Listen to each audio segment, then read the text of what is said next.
বারাকপুরে প্রথমে একবার নজর রাখা যাক, সেখান থেকে আমার সহকর্মী রয়েছেন। বারাকপুরের এক রেস্তোরাঁয় আগুন লেগে গিয়েছে, কি অবস্থা সেখানকার একবার দেখাবো আপনাদের। সেখান থেকে রয়েছেন অরুণ, আমার সহকর্মী। পুরোপুরি ধোঁয়ায় ঢেকে গিয়েছে এলাকা, পুড়ে ছাই একরকম, ভিতরে আর কিছুই বোধহয় অবশিষ্ট নেই, সবই পুড়ে গিয়েছে এমন অবস্থা। আগুন কি নিয়ন্ত্রণে এসেছে? আগুন কিন্তু অনেকটা নিয়ন্ত্রণে এসেছে, এখন আগুন নিভে গেছে, কিন্তু ধোঁয়া পুড়ে যাওয়ার যে করে এসেছে, এখন আগুন নিভে গেছে, কিন্তু যে ধোঁয়া পুড়ে যাওয়ার যে ছাইয়ের ধোঁয়া সেটা কিন্তু এখনো পুরোপুরি রয়েছে। ফলে এখন কিন্তু দেখো, তোমাকে দেখাচ্ছি, দেখো শাটারগুলো মাল্টিস্টোরেজ শাটারের যে বাইরে থেকে কিন্তু বন্ধ করে দেওয়া হয়েছে। ফলে আগুন কিন্তু অনেকটা ব্লক হয়ে গেছে, কিন্তু প্রচন্ড ধোঁয়া রয়েছে। এখন মানুষ ভেতরে যাতে এত মানুষের ভিড় হয়ে গেছে, ফলে পুলিশ কিন্তু এলাকায় ঘিরে নিয়েছে এবং আগুন নিয়ন্ত্রণে চলে এসছে। কখন আগুন লেগেছিল, কিভাবে আগুন লেগেছিল কিছু জানা যাচ্ছে কি?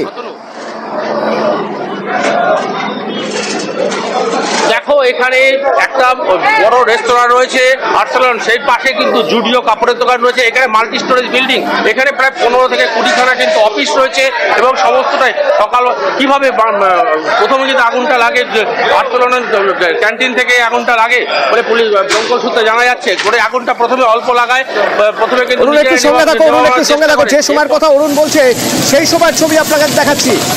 যে সময় আগুন লেগেছিল সেই সময়ের ছবি দেখাচ্ছি আপনাদের। দাউ দাউ করে জ্বলছে আগুন, এক এক করে পুড়ে খাক হয়ে যাচ্ছে আশপাশের সবকিছু। এখানে ততক্ষণে দমকলের 5টি ইঞ্জিন পৌঁছে যায় এবং তারপর ধীরে ধীরে আগুন নিয়ন্ত্রণে আনার কাজ শুরু হয়।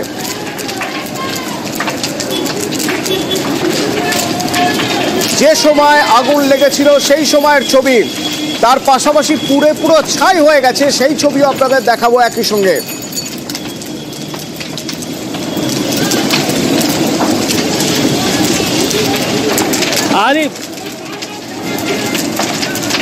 আজ সকাল পর্যন্ত ঝকঝকে রেস্তোরাঁ, নিচে শপিং মল,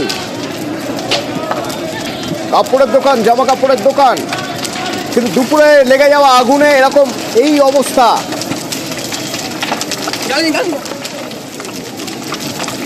এবং অত্যন্ত গুরুত্বপূর্ণ একটি জায়গা, যে জায়গায় দাঁড়িয়ে রয়েছে এই রেস্তোরাঁ বা দাঁড়িয়েছিল এই রেস্তোরাঁ এবং এই পোশাক বিপণী, সেখানে আগুন, ভিড় জমে যায় রাস্তায়, পুলিশকে ভিড় সরাতে যথেষ্ট বেগ পেতে হয়, তারই মাঝে দমকল এসে আগুন নিয়ন্ত্রণে আনে। আর এখনকার কি ছবি, এখনকার ছবিও পাশাপাশি একবার দেখা যাক। অরুণ রয়েছে আমার সঙ্গে। অরুণ, আমরা সেই সময়ের ছবি দেখছি যখন দাউ দাউ করে জ্বলছে আগুন, আর এখনকার কি অবস্থা?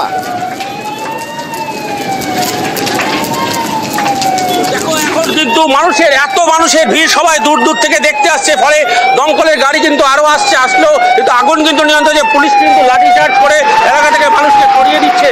ফলে মানুষের ভিড়, যেহেতু ঘোষপাড়া একটা ব্যস্ততম রাস্তা, এই রাস্তায় এভাবে আগুন লাগায়, একটা কমপ্লেক্সে আগুন লাগায়, ফলে মানুষ উৎসাহিত, মানুষ কিন্তু দূর দূর থেকে দেখতে আসছে। ফলে পুলিশ কিন্তু এদের সরাতে বেগ পেতে হচ্ছিল, ফলে পুলিশ লাঠিচার্জ করে কিন্তু এলাকায় ফাঁকা করে দেয়।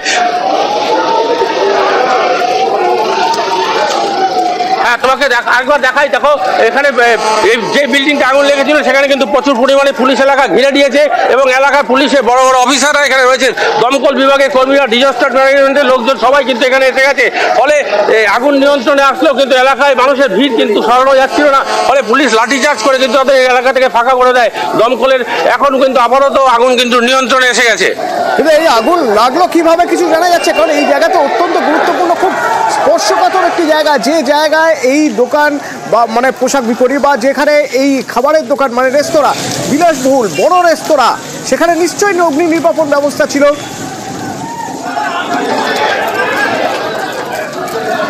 দেখো, এখানে এত বিল্ডিং রয়েছে, এখানে ইন্স্যুরেন্সের অফিস রয়েছে, এখানে বাজাজ ফাইন্যান্সের অফিস রয়েছে, এখানে কতগুলো বিউটি পার্লার রয়েছে, এখানে আর্সেনালের দোকান রয়েছে, জুডিও রয়েছে, এখানে একটা মাল্টিপ্লেক্স সিনেমা হল রয়েছে। ফলে সব জায়গায় কিন্তু একেবারে এত বড় বিল্ডিং, বিশাল বড় বিল্ডিং, এখানে 25 থেকে 30টা কিন্তু ছোট বড় মিলিয়ে বড় বড় অফিস রয়েছে। ফলে এখানে এত মানুষ ছিল, কিন্তু একটাই কথা যে মানুষের সেখান থেকে সবাইকে বের করা সহজ হয়েছে এবং মানুষকে কিন্তু বের করে দিচ্ছে। দেখো, তোমাকে তোমাকে আবার দেখাচ্ছি, দেখো পুলিশ কিন্তু লাঠিচার্জ করছে, আবার লাঠিচার্জ, দেখো পুলিশ কিন্তু সবাইকে এলাকা থেকে ফাঁকা করে দিচ্ছে, তাড়া করে কিন্তু এলাকা থেকে সবাইকে সরিয়ে দেওয়া হচ্ছে। কারণ মানুষের উৎসাহী মানুষের ভিড় কিন্তু এখানে একেবারে ছেয়ে গেছে। মানুষের এত ভিড়, মানুষকে কিন্তু সরানোর চাপ হয়ে যাচ্ছে। পুলিশ তাড়া করে ওকে দেখায় এদিকে ব্যারাকপুর স্টেশন, এই স্টেশনের ভেতর থেকে প্ল্যাটফর্ম থেকে কিন্তু মানুষ উৎসাহিত মানুষ এখানে তারা দেখছে। ফলে এই আগুন কিন্তু নিয়ন্ত্রণে আসলে মানুষের যে এখানে যে পরিমাণ ক্ষয়ক্ষতি হয়েছে তা কিন্তু একেবারে ভাষায় প্রকাশ করা সম্ভব নয়। কারণ এই বিল্ডিংটা পুরোটাই ভস্মীভূত। তোমাকে এই যে জায়গায় এই দোকান বা এই রেস্তোরাঁ, এই জায়গাটা একদম জনবহুল এবং তুমি বলছিলে যে আশপাশে আরো বেশ কয়েকটি বিল্ডিং রয়েছে। এই রাস্তাটা দিয়ে যাওয়া আসা করতে গেলে রাস্তা তো একরকম বন্ধই করে দিয়েছে। এই রাস্তাটাও তো অত্যন্ত গুরুত্বপূর্ণ রাস্তা। এই রাস্তা বন্ধ হয়ে গেলে তো অনেকটা জায়গা জুড়ে যানজট হবে। একেবারে ব্যারাকপুর স্টেশন সংলগ্ন এই ঘোষপাড়া রোড, এটা একটা ব্যস্ততম রাস্তা।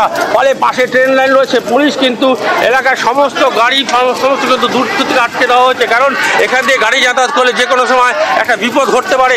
ফলে তোমাকে দেখায় যে প্ল্যাটফর্ম থেকে কিন্তু মানুষ এই ঘটনা দেখছে।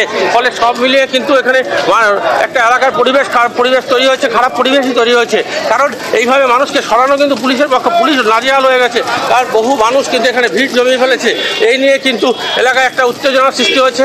কারণ আগুন কিন্তু নিয়ন্ত্রণে, তোমাকে আরেকবার দেখাই, দেখো আগুন কিন্তু একেবারে ব্লক হয়ে গেছে। কারণ কিছু জায়গায় ধোঁয়া উঠছে, দমকল কর্মীরা কিন্তু সেই আগুন নেভাবার চেষ্টা করছে এবং ধোঁয়াটা কমানো হয়েছে। এখন কিন্তু ধোঁয়াটা অনেকটা কমে গেলে যে ধরনের ক্ষয়ক্ষতি বা যেই ধরনের এইভাবে আগুন লেগেছিল, সেই আগুন কিন্তু একেবারে, যেহেতু ভিতরে দাহ্য পদার্থ সমস্ত ছিল, কাপড় থেকে শুরু করে সমস্ত দাহ্য পদার্থ থাকায় কিন্তু আগুন খুব তাড়াতাড়ি ছড়িয়ে পড়ে অতনু।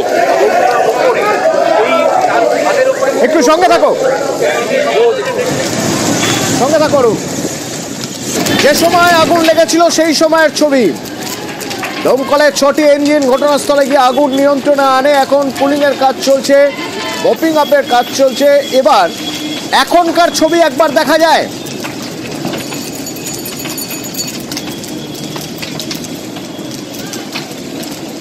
এখনকার ছবি একবার দেখব এবং এই পুরো এলাকা স্টেশন সংলগ্ন, ব্যারাকপুর স্টেশন সংলগ্ন এলাকা পুরোপুরি বন্ধ করে দেওয়া হয়েছে। খবর নিচ্ছি, ডিসি সাহেব এসেছেন। কিভাবে লাগলো সেটা কিছুই জানা যায়নি এখনো। এটা ফায়ার ব্রিগেডের লোক বলবে, ফায়ার ব্রিগেডের দায়িত্ব।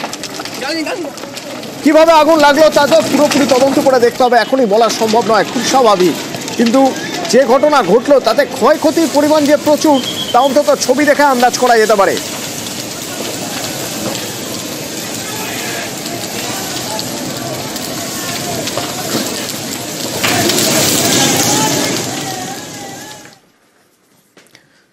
সাত সকালে আজ শহর কলকাতায় ঘটে গেল আর এক মর্মান্তিক ঘটনা। হ্যাঁ, একটা দুর্ঘটনা। সেই খবরও থাকবে বিরতির পর, সঙ্গে থাকবে। এসে গেল